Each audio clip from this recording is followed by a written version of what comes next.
Bonjour à tous. Alors, la session de ce soir est sur le thème de l'érythrolyse néonatale. Il y a différents petits noms pour cette maladie. Il y a également l'incompatibilité de groupe sanguin ou l'isoérythrolyse néonatale. Tout ça, c'est la même chose.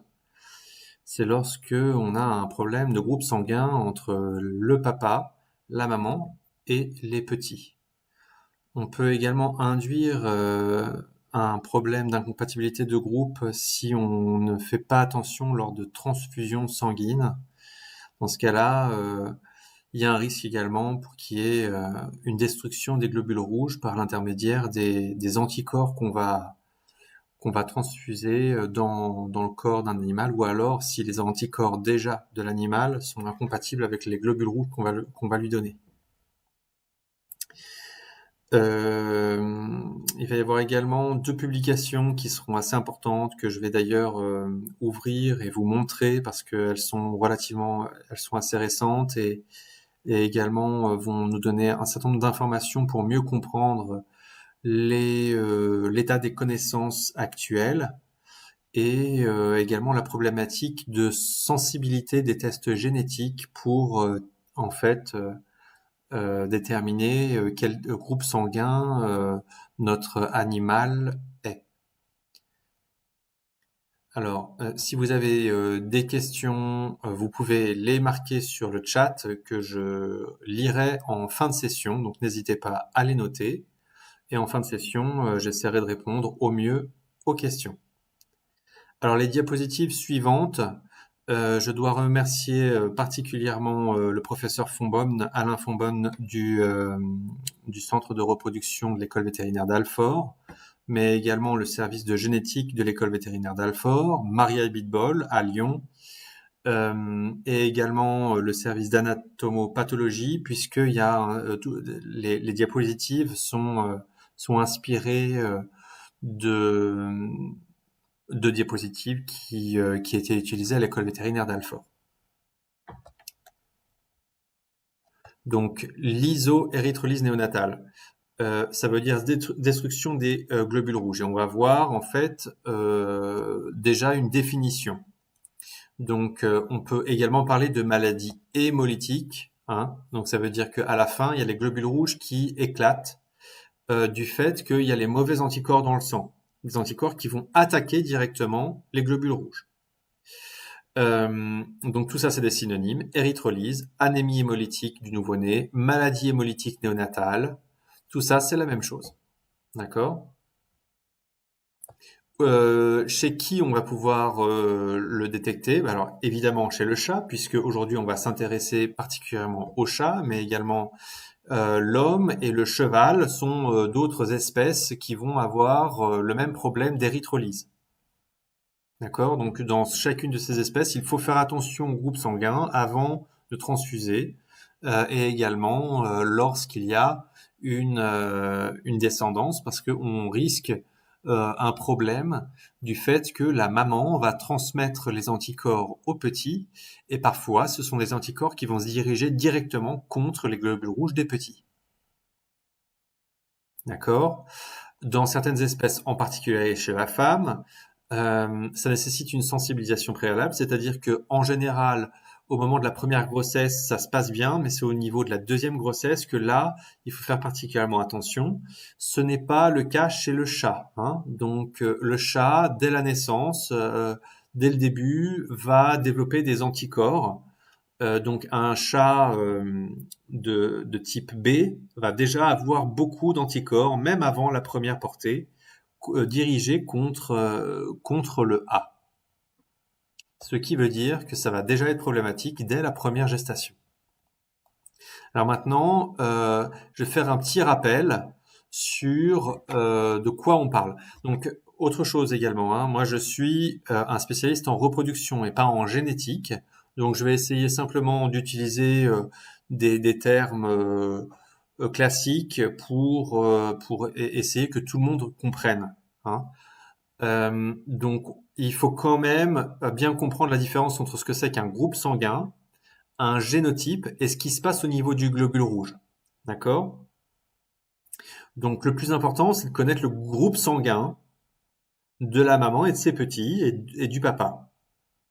Parce qu'au final, le groupe sanguin qui sera problématique, c'est le groupe sanguin B.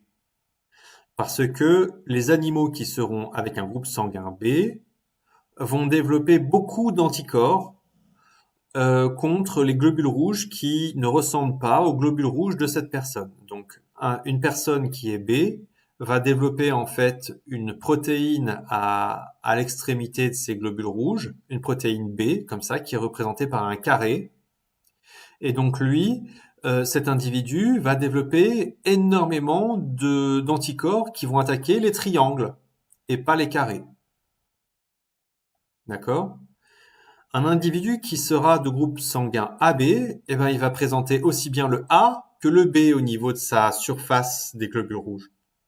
Ce qui veut dire qu'un individu AB, évidemment, ne va pas produire d'anticorps ni contre le A, ni contre le B. Pourquoi? Parce que s'il développait des anticorps contre le A ou le B, il s'attaquerait lui-même. Donc, le système immunitaire, il est pas bête. Il va essayer d'attaquer tout ce qui n'est pas de soi. D'accord? Donc, un individu de groupe sanguin AB ne va pas avoir d'anticorps, pas le moindre, puisqu'il a déjà présenté au niveau de la surface de ses propres globules rouges du A et du B. Un individu de groupe B, lui, va donc développer des anticorps dès le début. Il va développer des anticorps qui seront très très très virulents contre A. Et les individus A, eux aussi, vont développer des anticorps contre B, mais un petit peu moins virulents. D'accord? Donc ça, c'est par rapport au groupe sanguin. Le groupe sanguin, en fait, c'est l'équivalent à qu'est-ce qu'on va trouver au niveau de la surface des globules rouges, au niveau des protéines des globules rouges. Et maintenant, si on regarde d'un point de vue plus ADN, d'un point de vue génétique, dans n'importe quel, chez n'importe quel mammifère, on a en fait l'ADN qui provient de la maman et l'ADN qui provient du papa, en double. Tout est systématiquement doublé dans le chromosome. D'accord? Et donc, quand on regarde le gène qui est responsable de la formation des protéines A et B, et ben dans ce gène-là, on va avoir deux informations différentes, soit du A, soit du B, soit du C, etc. Et ça, on va parler de génotype, c'est-à-dire ce que vont présenter les deux, ce qu'on appelle allèles, qui proviennent du papa et de la maman. D'accord? Et ça va être transmis de manière aléatoire à la descendance. C'est grâce à ça qu'on a une diversité génétique. Le papa va systématiquement injecter la moitié de l'ADN à la descendance. Ce qui veut dire qu'on peut avoir dans l'allèle de la maman du A et dans l'allèle du papa du A. Dans ce cas-là, on aura un génotype AA, ce qui, au final, permet d'avoir un groupe sanguin A. Maintenant, si le papa et la maman sont B, le papa va donner du B, la maman va donner du B, ce qui veut dire qu'on aura un génotype BB. Et on peut continuer ainsi de suite parce qu'en fait, il y a plein de mutations génétiques au niveau de ce gène qui vont faire qu'on va avoir un génotype différent d'un individu à un autre. Donc à chaque fois, A et A, c'est le premier A d'un parent et le deuxième A du deuxième parent, en provenance du deuxième parent. Lorsque la lettre est en majuscule, ça veut dire que cette allèle-là va systématiquement dominer par rapport à l'autre. Donc si on a un A dominant associé à un petit b, à l'intérieur de son gène, on aura du A et du B, mais le groupe sanguin de cet individu restera du A. Donc systématiquement, B est récessif, d'accord? Il n'existe pas d'allèle B dominant, heureusement. D'accord? Donc, lorsqu'on a un génotype AB, avec un A majuscule, alors on aura un groupe sanguin A. Maintenant, il existe également des génotypes A non dominants. D'accord? Donc ça veut dire qu'on peut avoir du AB comme ça.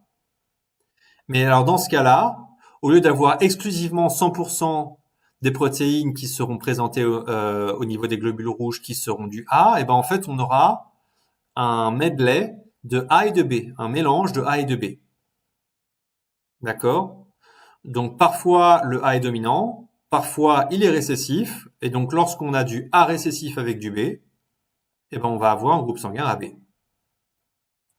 Alors il se trouve que en 2016, on a détecté un nouveau génotype spécifique du ragdoll qui est le génotype C et qui va donner en fait un groupe sanguin AB.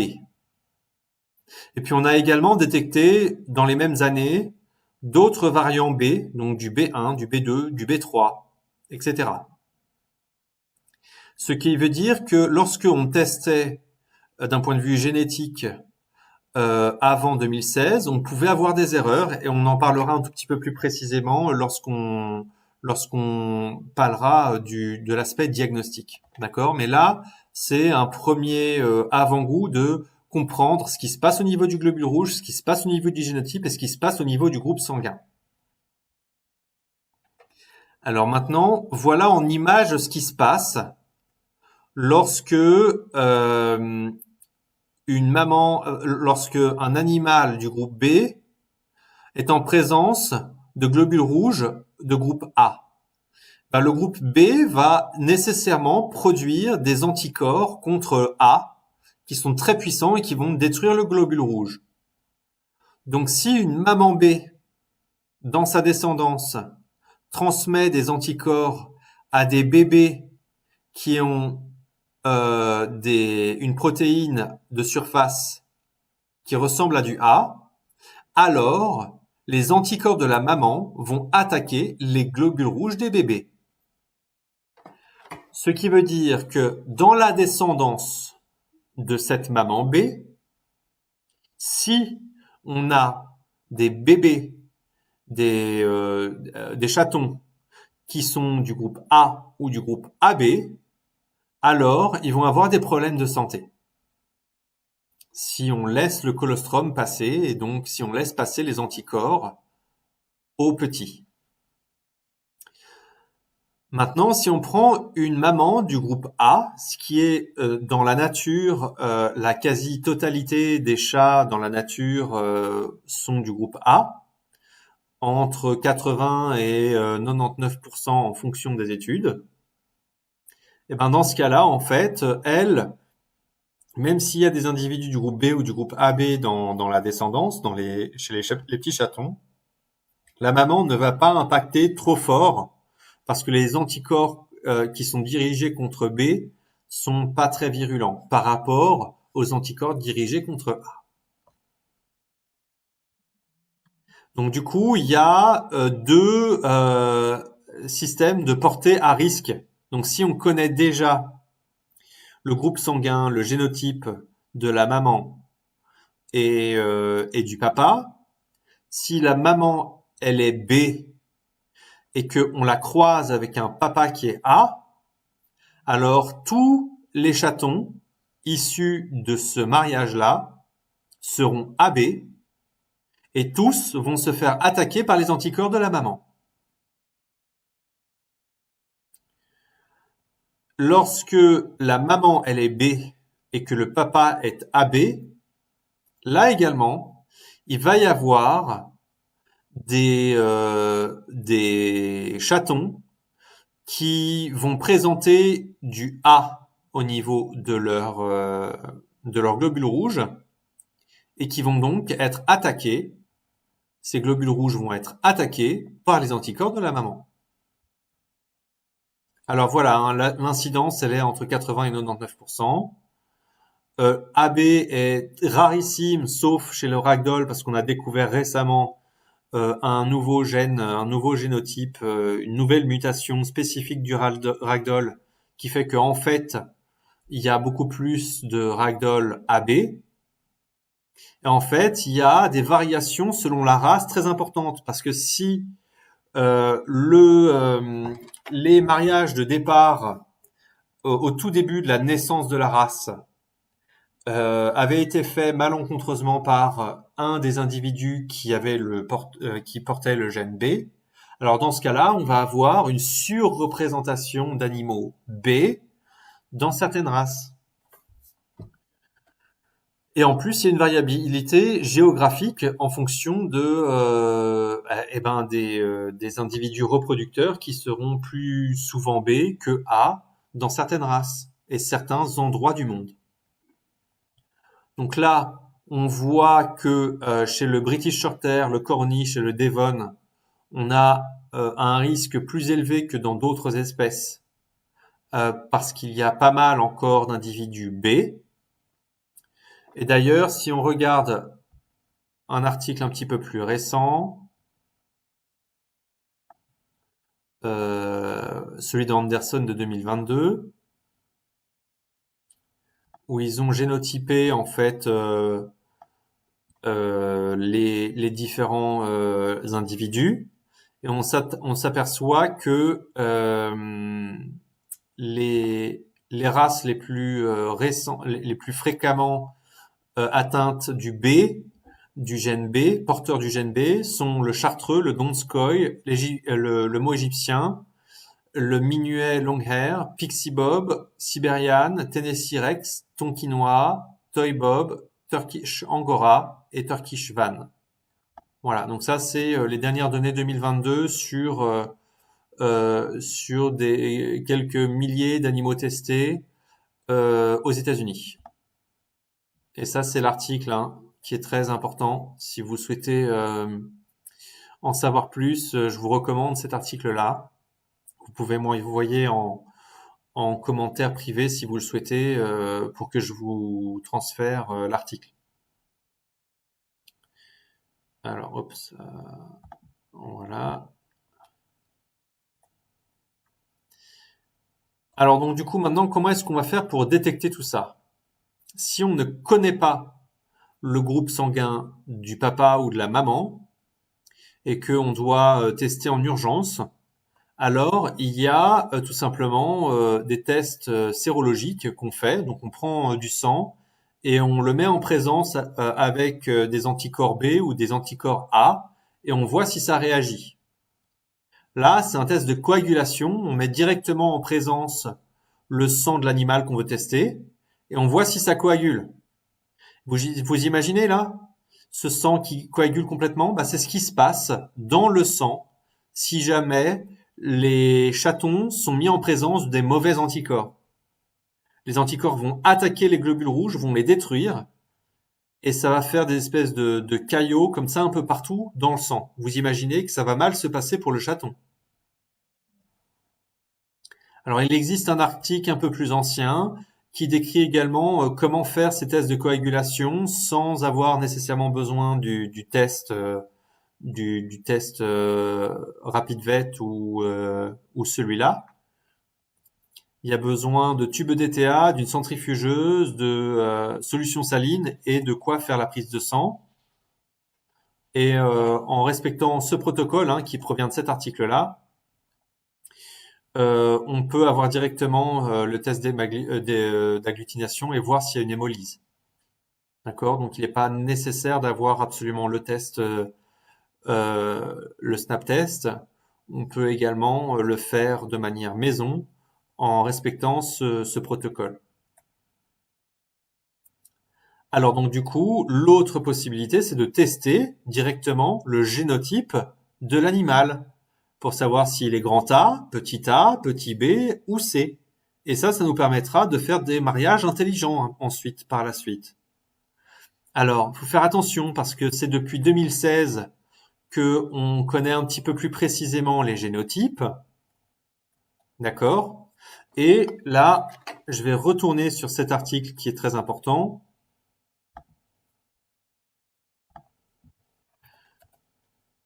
Parce que on va mieux comprendre ce qui se passe ici.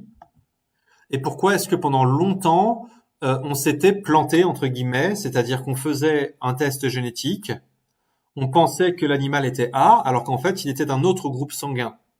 C'est-à-dire que parfois, le test génétique qu'on avait envoyé en laboratoire n'était pas corrélé au groupe sanguin. Pourquoi?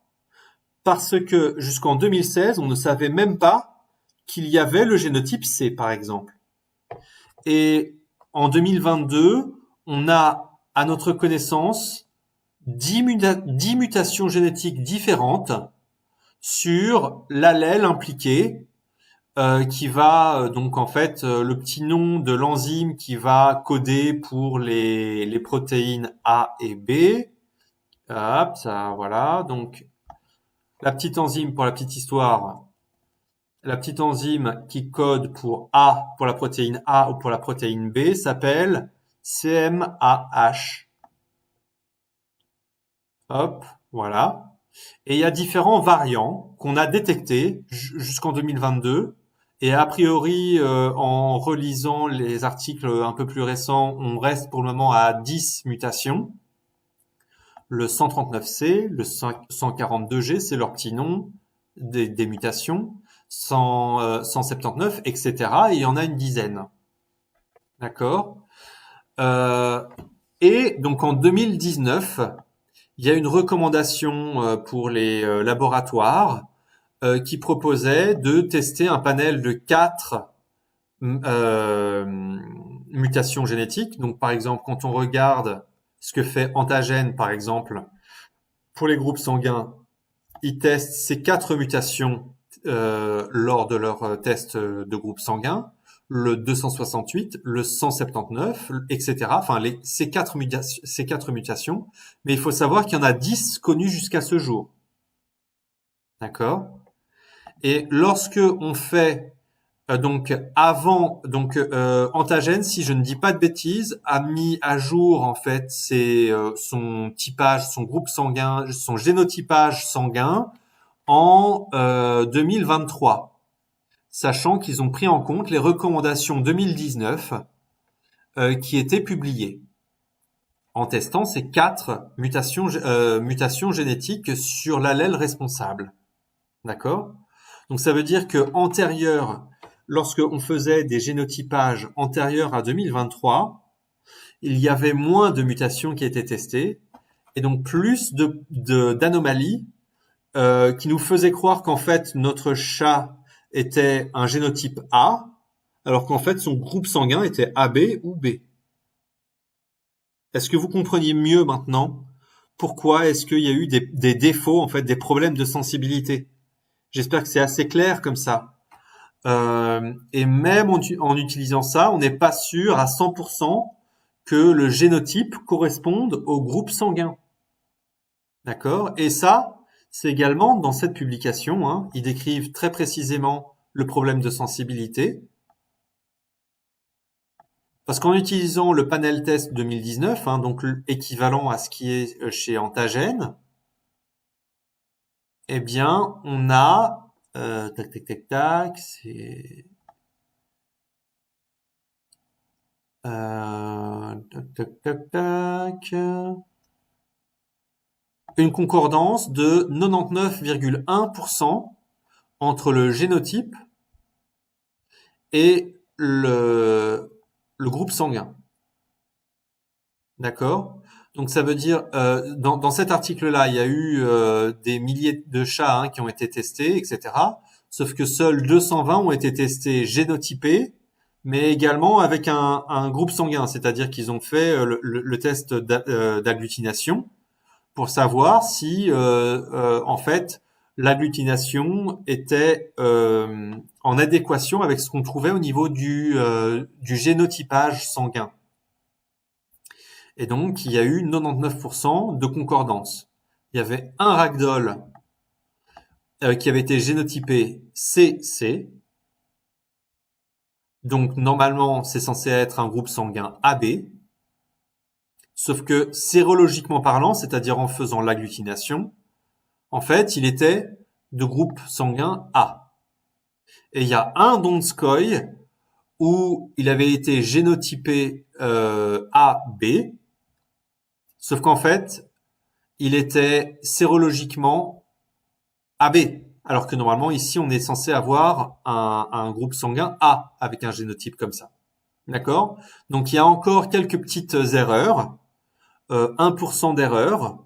Quand on utilise le panel test recommandé, le génotypique de 2019. Et ça s'explique probablement du fait qu'en fait, il y a 10 mutations génétiques connues à ce jour sur l'allèle responsable.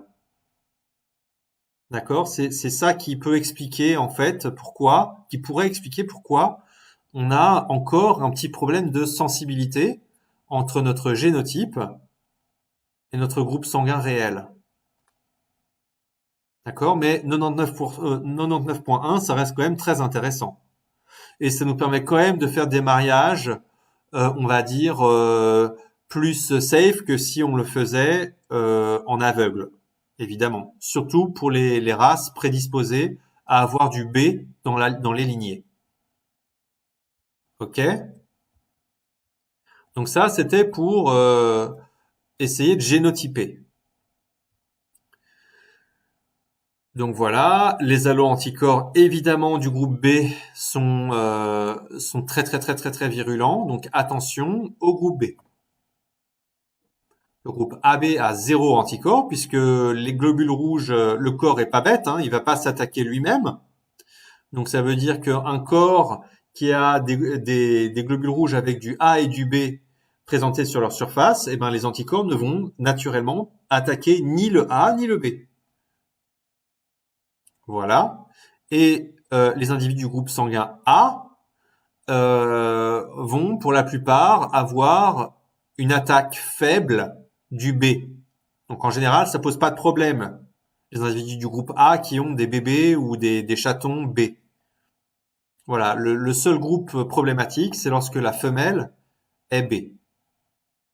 Alors donc du coup, qu'est-ce qui va se passer?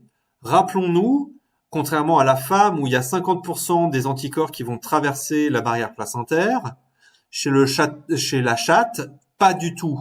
Hein, le passage transplacentaire, il est de moins de 5%. Donc la quasi-totalité des anticorps est transmise aux petits lors de la première tétée. Hein. Donc le premier lait, il est très jaune, il est très dense, et ben c'est parce qu'il est rempli d'anticorps. Et les anticorps vont traverser la barrière intestinale qui est encore un petit peu poreuse chez les petits chatons pendant 8-24 heures. Au-delà des 24 heures, normalement, la barrière intestinale se referme et les anticorps problématiques ne vont plus traverser la barrière intestinale. D'accord? Donc ça veut dire que lorsque on sait qu'on a fait un mariage à risque, eh bien, il faut écarter les chatons qui risquent d'être malades de la mère pendant 24 à 48 heures, ce qui leur permet d'éviter d'ingérer les anticorps qui vont attaquer leurs propres globules rouges, d'accord? Parce que c'est les anticorps maternels qui vont attaquer les globules rouges des chatons. Parce que la génétique du chaton est différente de celle de la maman, puisque le chaton a reçu la moitié de l'ADN du papa. Les symptômes, c'est quoi? Ben, ça va être les globules rouges des petits qui vont éclater. Donc, le début des symptômes apparaît dans les heures qui suivent la prise de colostrum. Et on va avoir 3 formes. Une forme suraiguë avec une mort subite sans même l'apparition de signes cliniques. Une forme aiguë avec un ictère très prononcé, les muqueuses très pâles, un abattement, une anorexie, une hémoglobinurie. Donc évidemment, hein, quand les globules rouges éclatent, l'hémoglobine est libérée et donc évidemment, on va avoir ce type de prélèvement avec en fait du sang déjà hémolysé à l'intérieur. Et puis à la forme subaiguë, c'est-à-dire qu'on va avoir une anorexie, un retard de croissance, le fading kitten syndrome, c'est-à-dire un chaton qui va vraiment pas bien, et ça peut aller jusqu'à la nécrose des extrémités, queue, pavillon auriculaire. Voilà, ça c'est assez typique de l'érythrolyse néonatale. Comment est-ce qu'on peut savoir? On peut pas savoir à l'avance si ça va être une forme suraiguë, aiguë ou subaiguë. Ça dépend de la prise de colostrum du chaton, mais également la capacité digestive à absorber les anticorps, la résistance individuelle, et également la qualité du colostrum de la maman. Donc en fait, c'est très très variable et au sein même d'une portée, il peut y avoir des chatons très fortement atteints et d'autres qui sont quasiment pas du tout atteints. Alors le diagnostic, eh bien, il va se faire malheureusement souvent trop tardivement. Euh, Hop, ça. Alors il veut pas. Voilà. Donc les examens que nous on va réaliser, ben, c'est les tests d'agglutination au niveau du sang. Mais il est également possible de faire donc des autopsies pour déterminer si oui ou non il y a ictère.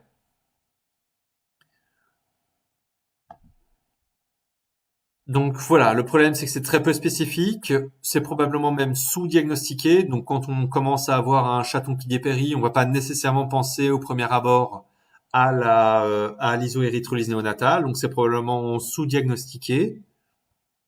Mais donc du coup, le traitement c'est surtout, il est préventif le traitement, c'est-à-dire séparer le chaton de sa mère pendant les 24-48 premières heures, soit en les biberonnant, soit en trouvant une mère d'adoption. Donc il est tout à fait possible d'envisager, si vous avez une autre femelle de l'élevage qui, elle, est du bon groupe sanguin, de la mettre à la reproduction en même temps que le mariage à risque, et ensuite donner les chatons à risque à la maman de substitution. Ça, c'est tout à fait envisageable de trouver une maman de substitution pendant les 24-48 premières heures de vie. Je suis désolé, il y a un petit souci avec le... Voilà. Donc, substitution colostrale par du lait maternisé ou une mère de substitution du groupe A. D'accord?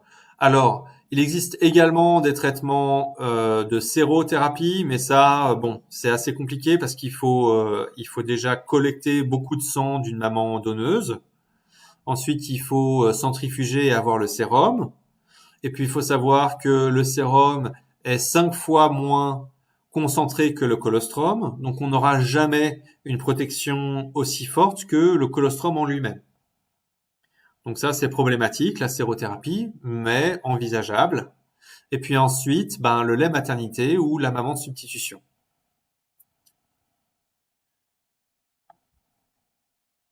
Alors, ensuite, si malheureusement on arrive trop tard et que le chaton est symptomatique parce que son sang est attaqué par les anticorps de sa maman, alors dans ce cas-là, ben, on va essayer un traitement symptomatique, hein, clairement. Euh, Voire réaliser une transfusion, mais ça, voilà, c'est compliqué parce qu'il faut de nouveau trouver un donneur compatible et suivre un protocole assez spécifique. Donc en pratique, peu réalisé parce que très difficile. Il faut avoir un centre hospitalier qui a une banque de sang à disposition pour pouvoir gérer ce genre de situation. Donc, en gros, le plus important, c'est la prévention en testant, en génotypant en fait tous les reproducteurs. Et une fois qu'on a génotypé les reproducteurs, on peut envisager des mariages intelligents.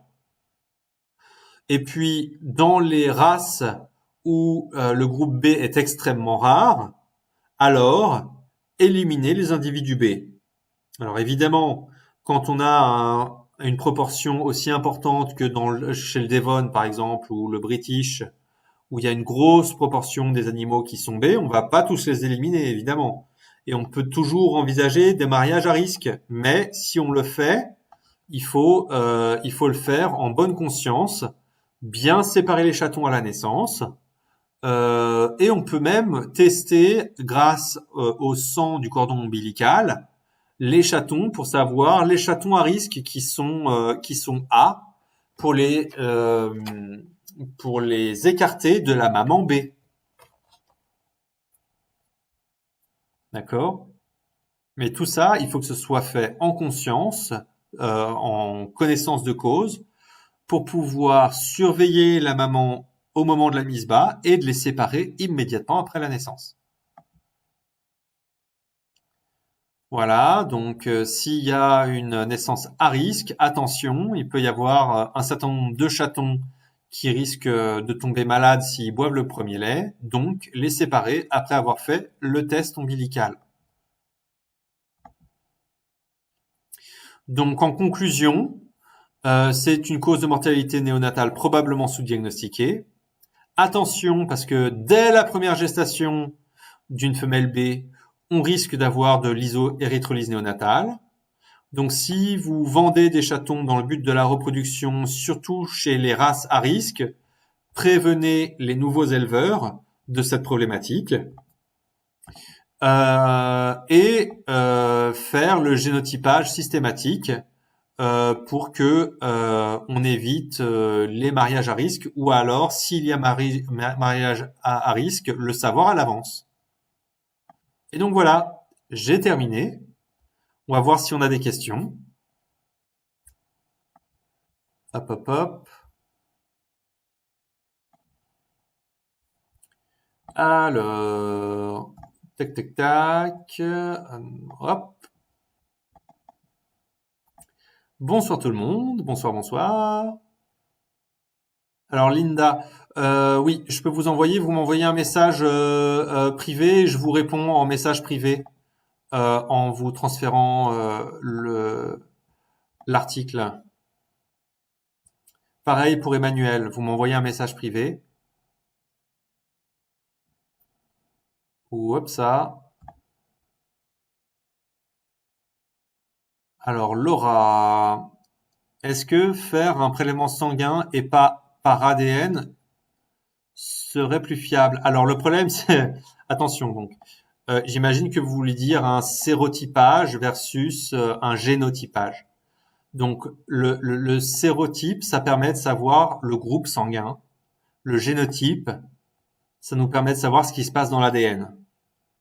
D'accord? Donc le génotype, ça nous permet de faire des mariages intéressants. Le sérotype est limité parce qu'on ne sait pas après quel gène il est. On va simplement pouvoir dire si l'individu il est du groupe sanguin A, AB ou B. Et ça, c'est pas suffisant pour faire des mariages intelligents par la suite. C'est pour ça que le génotypage est intéressant, bien que on ait une sensibilité de 99%. Donc ça veut dire qu'il va y avoir quand même quelques petits ratés, mais beaucoup moins qu'à l'époque. Donc avant 2023, en fait, si on faisait tester chez Antagène, on avait un certain nombre de défauts de sensibilité parce que on génotypait A alors qu'en fait l'individu était AB.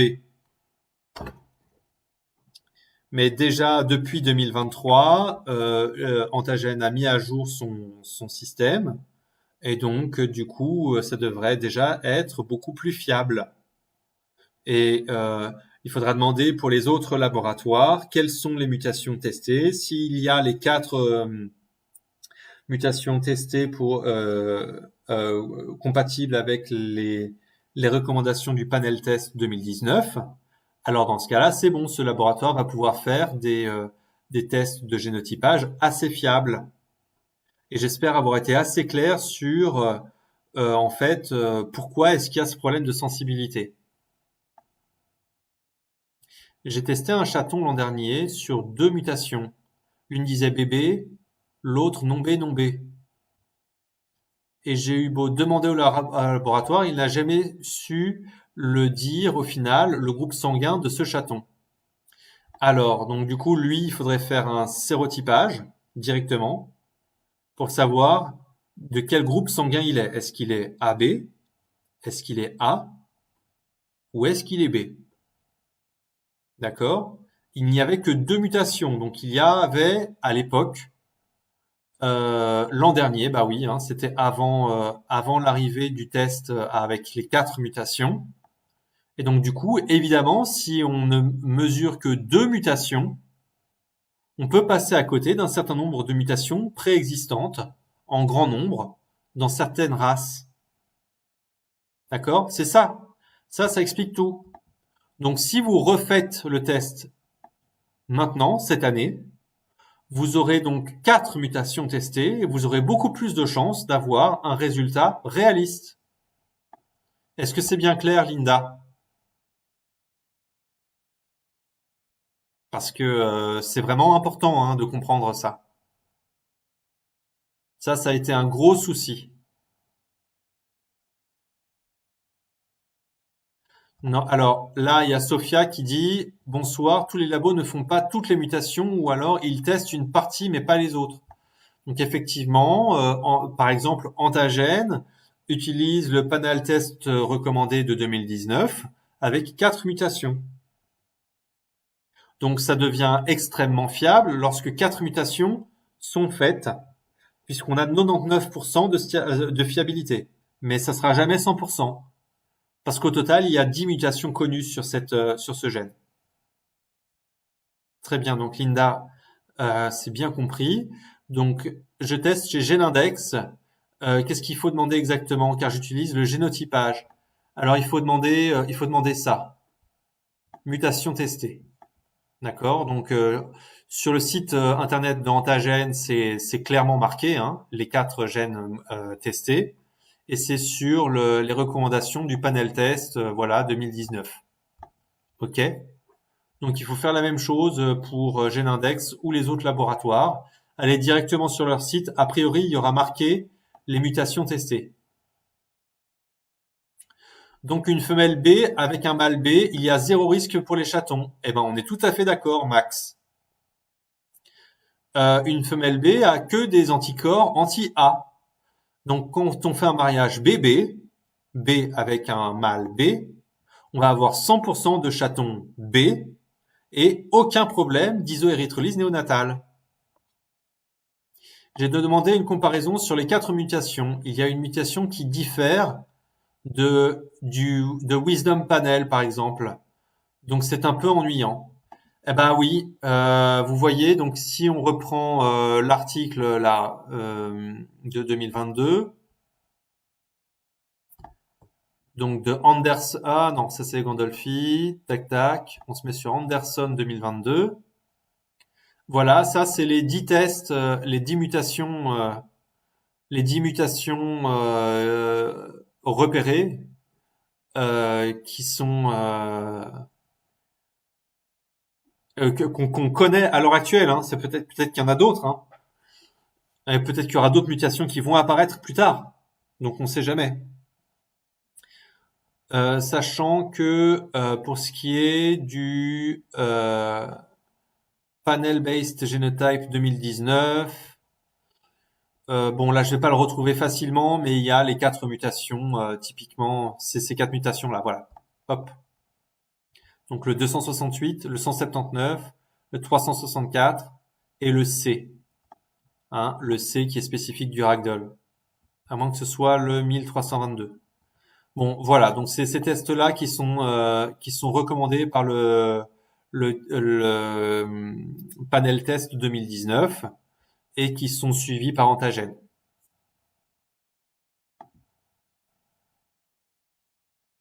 Sachant que le C, c'est vraiment très spécifique du ragdoll, hein, ça n'existe pas dans les autres races, à ma connaissance.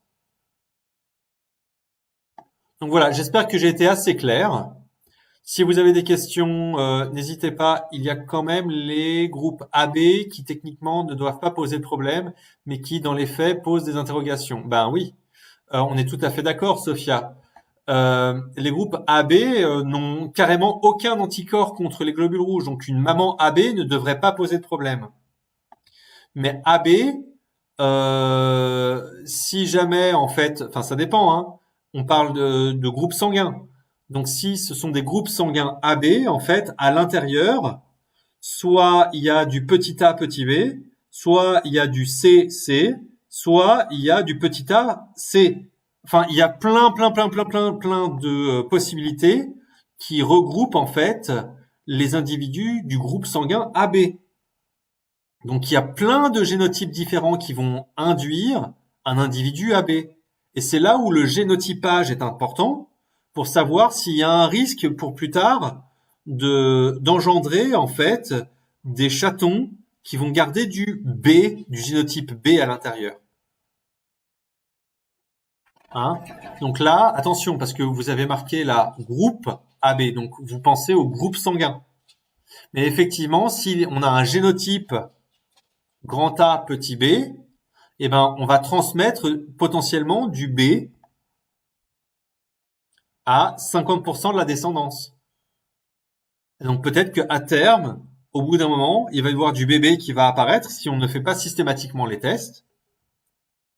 Et dans ce cas-là, une femelle bébé va avoir de l'isoérythrolyse néonatale. Effectivement, attention au génotype grand A, petit b, ou génotype d'ailleurs petit a, petit b. Ou petit b, C pour les ragdolls. Si on a du B, C en ragdoll, c'est problématique. Parce que potentiellement, on transmet du B à la descendance. Voilà, donc j'espère que c'est assez clair pour tout le monde. Si vous avez des questions, n'hésitez pas à m'envoyer des messages en privé ou continuer sur ce système de commentaires. Et le mâle B est universel en soi, il peut couvrir toutes les femelles. Alors, en soi, oui. En théorie, oui, mais en pratique, c'est une mauvaise idée de faire ça. D'accord, Max? Attention, hein. C'est une mauvaise idée parce qu'en pratique, on transmet à la descendance du B partout et on risque d'avoir des femelles B ensuite.